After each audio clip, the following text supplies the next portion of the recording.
I'm sorry to start this transfer video on a low note. I've had some really bad news, unfortunately. It's a dark day for Manchester City Football Club. Last night it broke around midnight that David Silva had cut off all his hair.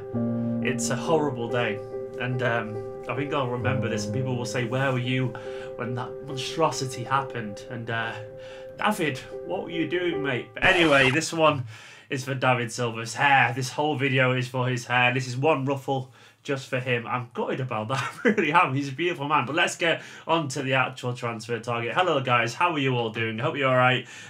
Before I get into the transfer target fully, quick shout from my gaming channel. I've got a new channel I'm going to be starting soon called Esteemed Gaming. See what I did there with the title? Go subscribe to that. It'll be somewhere above my head right now. And soon, I promise you, I'll be doing some games. Not just FIFA, because everyone's asking for FIFA. All kinds of games. I'm into a variety of first-person shooters, wide, epic action stuff, puzzle things, a whole lot really. So get in the comments over there on that channel, subscribe. But let's get on to the actual football stuff. And Dani Alves, I won't cover him today in great detail because it looks like that's going to be done any minute now. It could have already happened by the time this video is edited, uploaded and processed. So fingers crossed it isn't. But he's probably going to happen. That's almost inevitable. That seems like a matter of hours away at very best. But let's get onto the actual transfer target. And let's start with Benjamin Mendy, the galloping, powerful 22-year-old Monaco left-back. He apparently is only hours or days away from being a Manchester City player. The odds have been slashed big time. Now he's 1-8 on, which is very, very small if you're not good with odds to be a Manchester City player. It started a couple of days ago with Tancredi Palmieri, your favourite Twitter fraud, depending on who you believe, but he's about as useful as a chocolate fork on a hot day. Is that even a good analogy? It works for me. Anyway, he's known for hyperbole, but he was one of the people who said, boom, it is now done. City have agreed a deal with Monaco for Mendy. But after that, more reliable people like Telefoot, who were big on breaking the Bernardo Silva news quite early on, they're saying now that a deal has been agreed between Monaco, the player, and Manchester City. So it looks likely people now are just staring at the airport, doing that whole plane watching that seems to be very popular on forums these days. I'm hoping that this is going to be true because he's a fantastic player and exactly what we need. We definitely need left backs because we haven't really got any. Kolarov is a left back and we'll discuss him later on, so hang on for that. But yeah, Mendy, I'm hoping this will be done by the end of this week, potentially. Obviously, pre-season, a lot of teams are getting back towards that now, so City will obviously want to confirm some more deals. A lot of people are saying we're very confident of getting him, that we're very confident of signing one of our main targets. And all things seem to point towards that. There are some question marks whether Monaco will countenance further sales because they're selling most of their team. It's been an absolute mauling of their squad.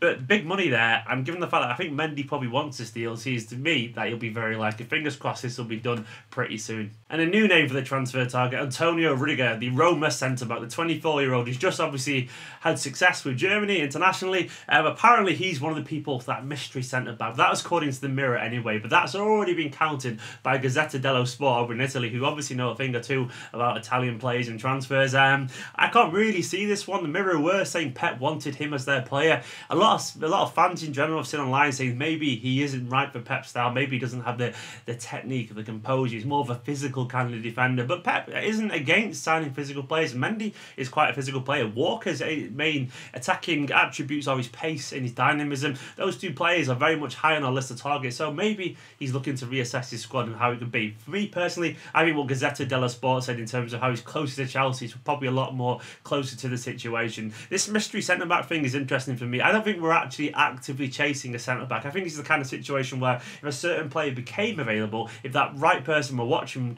was available for a transfer, we'd swoop in. Not that we're actively chasing him. That's where I think we're sat there, that we're quite relaxed. If that's a good thing or not, I don't know, but we're quite relaxed about the centre-back situation. I think we'll be reactive as opposed to proactive, but we'll see. But for me, Rudiger, that's probably not going to happen. And one that could happen, though, is Alexis Sanchez. Obviously, we've all seen the news. We've all seen the Arsenal fan TV breakdowns. The little crybabies acting like a bunch of spoiled children because their toys could be thrown out the pram to another club. Yes, grow up, I will say about that. Just grow up, honestly. It'll be better for all of you and your kids one day when you've got a bit of dignity. But anyway, less of that stuff and less of the savagery there. It's all just a game after all anyway. But yeah, Sanchez has obviously said that he'll be giving an announcement on his future pretty soon. And given the fact that the Confederations Cup is now finished, Chile obviously once again punched above their weight big time. They were unlucky obviously in the final. I'm expecting we'll hear some news soon. David Ornstein, obviously the BBC's main man for Arsenal, so much so that Arsenal fans actually love him. They put up tributes to him. He said that Arsenal will sell him if he doesn't agree to a new contract, which obviously isn't the news Arsenal fans want to hear. Personally, I'd actually heard something quite contrarian to all this, and sorry City fans, because it's not what you want to hear. I actually heard personally that Sanchez wants to stay at Arsenal and his agent pushing for a move to Manchester City, so I'm hoping that isn't true. But either way, I don't think it's likely that Arsenal will actually hold on and hold a player that can get £50 million for this summer for free next year, because they have a board that famously likes money, and I can't see it happening. They'd love for him to go to Bayern, and Ancelotti's been saying he'd make room for someone like Sanchez because he's a phenomenal player. From what I can gather, though, they can't offer the money that Arsenal can, nor even Manchester City on this, so it seems unlikely to me that they're going to be able to prize him away from the Emirates, and hopefully that'll be a Manchester City thing. We're just going to have to be patient on this one, though, because this is going to roll and roll. Maybe not. Maybe the fact that Lacazette is coming to Arsenal, maybe that'll be the thing that pushes us over the edge and finally sees them cast him off as the villain. And on to the out. So it looks like Sanchez and Celina is going to further his footballing education after a strong year in the Eredivisie 20 with Ipswich in the Championship. I didn't see that coming, I'll be totally honest, but he's been putting pictures on Instagram with a love eyes art emoji. He's already in love with Ipswich, which is obviously great for the people there. He's fallen for the Anglian folk down there, and he looks like he'll be their new playmaker, their new winger playmaker, wherever he's going to play. And I'm sure he'll be very effective there. It's great to be able to see him in a very strong league. It's great to see how he develops there. I mean, personally, I wouldn't have chosen that league for him, but he's obviously going to be a challenge. And if he can really stamp his authority down, look what Aaron Moy did this year at Huddersfield. He took them basically to the Premier League, and we made 10+ million as a sale. Maybe Celina, if he doesn't come back to City, and he has been very positive about one day forcing his way back to Manchester City if he does leave, which I love that attitude. But if he doesn't, we could make a big, pretty penny on him, and he could make a great name for himself in the game and maybe force his way to top it a little bit of time. He's definitely got all the talents, but for now, Bearsign, if you go to Ipswich, good luck, mate. You're going to be phenomenal there. Fingers crossed. And of course, the charity work continues there. Valencia, the latest one to try and take advantage of Manchester City's very charitable nature, and apparently they've asked for Fernando on loan. I could maybe see Fernando leaving, but this whole loan thing, I've made it pretty clear in the last video about the Delph situation. Just fuck this loan shit off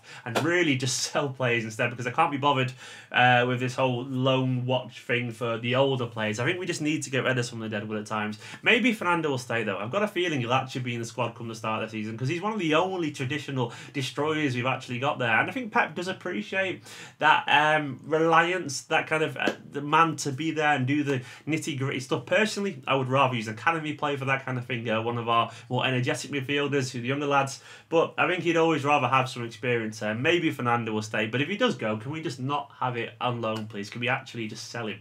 And this one may be a little bit more divisive, but for me, it'd be absolutely perfect. So apparently, Kolarov is in talks again. It seems to be the same thing every single summer with a Turkish club, Besiktas. So apparently after him, according to Moza Sports, and I would like this to happen. I think Kolarov can be fun, he can be likeable, he's a bit of a meme, quite entertaining, but in general he's pretty inconsistent. Yes, he was alright as a centre-back, but he's not a good enough centre-back to be one of the first choices for me. And he's also nowhere near good enough to be our left-back. If he was, he wouldn't have been behind Gael Clichy in the pecking order so often in that position. And Gael Clichy didn't have his best seasons. I think that speaks volumes of what Pep thinks of Kolarov as a left-back. He doesn't have the energy or even the desire to be effective there, in my personal opinion. So Kolarov, I would quite like to sell him. I'll be honest, I'd quite like to see that happen, because I think he forces us to go for another left-back and forces us to go for another centre-back. And to me, if we had a situation where he moves on and we see someone like Adebayo maybe come back up, or maybe we do pursue interest in this mystery centre-back, and then we have the likes of Bertrand and Mendy as a left-back options, I think that's a better situation than having Kolarov there as our nominal backup left back and kind of like the fourth choice centre back. I think his days are relatively numbered, and funny guy, whatever, it seems like a decent bloke, but for me, Kolarov, I would be happy to see this happen, but I think it may actually, but we will shit again if we're being totally honest, I think it may be rubbish. But anyway guys, that's the end of this video. As I said, go subscribe to that new gaming channel if you haven't already. Let me know in the comments what you think of all these rumours. Who is going to be next through the door? Has someone signed during this video? I guess you'll all probably know in the comments. Anyway guys, subscribe if you haven't already, and I will see you next time.